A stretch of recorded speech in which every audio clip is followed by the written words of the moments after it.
This is ASUS's lineup of NVIDIA RTX Spark devices, okay? So NVIDIA just announced their new system on a chip. So the processor, the graphics, the memory, the AI, all that good stuff on a single chip powering these new laptops. Now, obviously there's lots of questions about performance and price. How is it all gonna work? How it will compare to Snapdragon and Intel and AMD? Wait and see. But not only do we have the new chip in here, which is going to bring all the benefits of RTX and all the benefits of being an ARM on Windows device, agentic AI, local LLMs, all that good stuff. But we actually have some pretty big upgrades from ASUS themselves on this new ProArt line. With the new ProArt 14 and 16 coming in black and white, although the white is more of a silver, but they really do look good. And they've gone on a diet. The P16 weighs just 1.77 kilograms. That's 3.9 pounds for my American friends. And for comparison, the same size MacBook Pro 16 is 4.7 pounds. It's kind of crazy what they've squeezed into this chassis. And I'll tell you what else is crazy. Look who my new videographer is.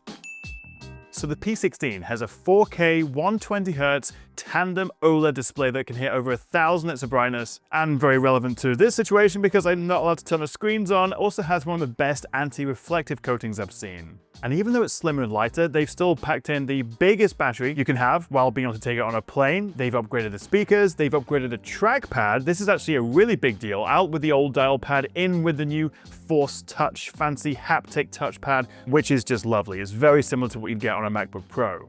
And then we have its little brother, the P14, which is basically identical in terms of specs, powered by the same NVIDIA N1X chip, with up to 128 gigabytes of unified memory, which is double what you could get on the previous generation.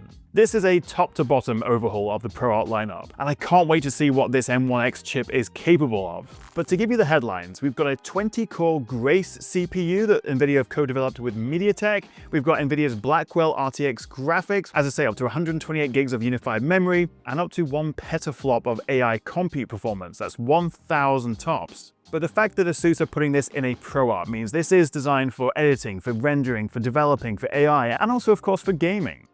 So that's just a quick first look at the new RTX Spark laptops from ASUS, but there's something else I want to show you. Some people's happy place is the beach, being home with the family. This might be mine. So this is the ROG Xbox Ally X. It's one of the best gaming handhelds you can buy. I've reviewed it. It came out last year. It's very good, but there's a new one, and it's even better. Let me introduce you to the ROG Xbox Ally X20, which is a whole lot more than just a fancy coat of paint to celebrate ROG's 20th anniversary. It's actually quite a meaningful upgrade. We've gone from a 7-inch 500-nit IPS display to a 7.4-inch 1400-nit OLED. And it's essentially the same size. They've just slimmed down that top bezel and squeezed in the bigger, brighter OLED display. Side by side, I mean, just look at the difference, the brightness, the contrast, the viewing angles, the response time, all the benefits you get with an OLED panel. It's still 1080p, 120Hz, we still get VRR, importantly. So full screen brightness has gone from 500 nits to 600 nits, which is nice by itself, but on a 10% window, this can peak at 1400 nits, which basically gives you proper HDR. The bright highlights really pop out the screen.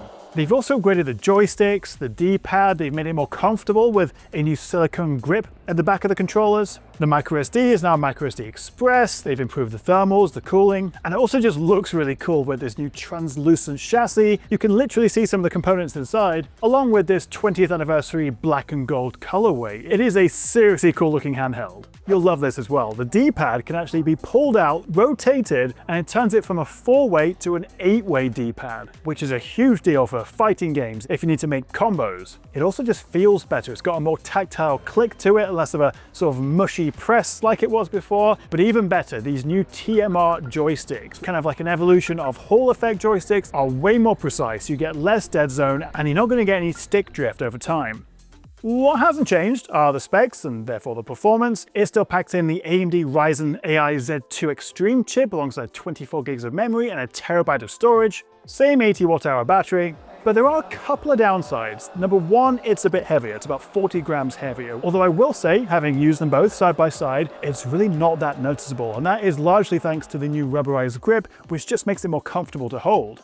And it's also probably going to be quite a lot more expensive.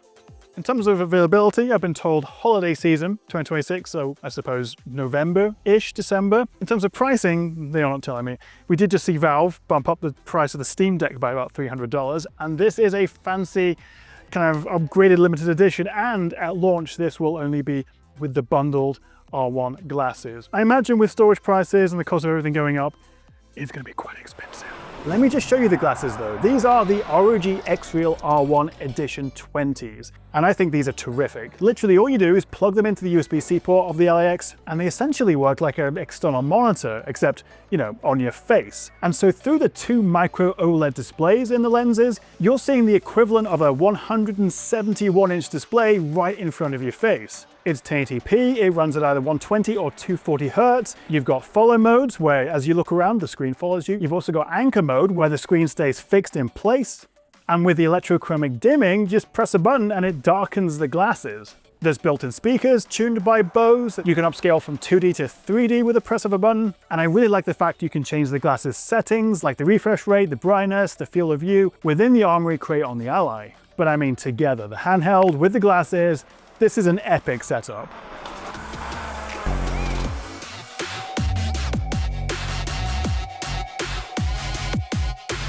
So this is ROG's booth here at Computex. It is very busy, but if you want the absolute best of the best, this is their flagship gaming laptop. It's a beast. This is ROG Strix Scar 18. And while we don't have any new NVIDIA cards, we do have a new processor. They've also significantly improved the thermals, the cooling, the vapor chamber, the fans, so you're going to get better sustained performance. It also means we can get a higher TPP, that's total platform power. Intel Core Ultra 9 290HX, 4K mini LED, 1600 nits, and maybe the best bit around the back here. Isn't that cool? I still maintain these ROG Zephyrus G14 and G16s are some of the best overall gaming laptops. Price, performance, portability, and we have a few nice little upgrades. Brand new AMD chips with Ryzen AI 9465 in here. So just a minor little refresh, but definitely worth checking out G14, G16. Have a look at this. This is the ROG G1000 desktop. On the front and the side of the case, we have this Anime Holo, the world's first holographic fan system in a pre-built gaming PC, because why the heck not? I've been a big fan of this Cerulean material that ASUS has been using for a couple of years now, and there's new colors. This is the Zenbook 14, and it now comes in a very snazzy coral and also an Arctic blue. You can get it with Intel, AMD, or Qualcomm Snapdragon chips. Each one has their pros and cons, and they'll be priced a little bit differently, but it's kind of cool to have the options. I could literally make a 5-hour video talking about all the new ROG and ASUS devices. These guys make a lot of stuff. They even have a new mascot for ASUS. This is Zenny. There's a lot of good stuff coming this year, although undoubtedly it is probably going to cost a bit more.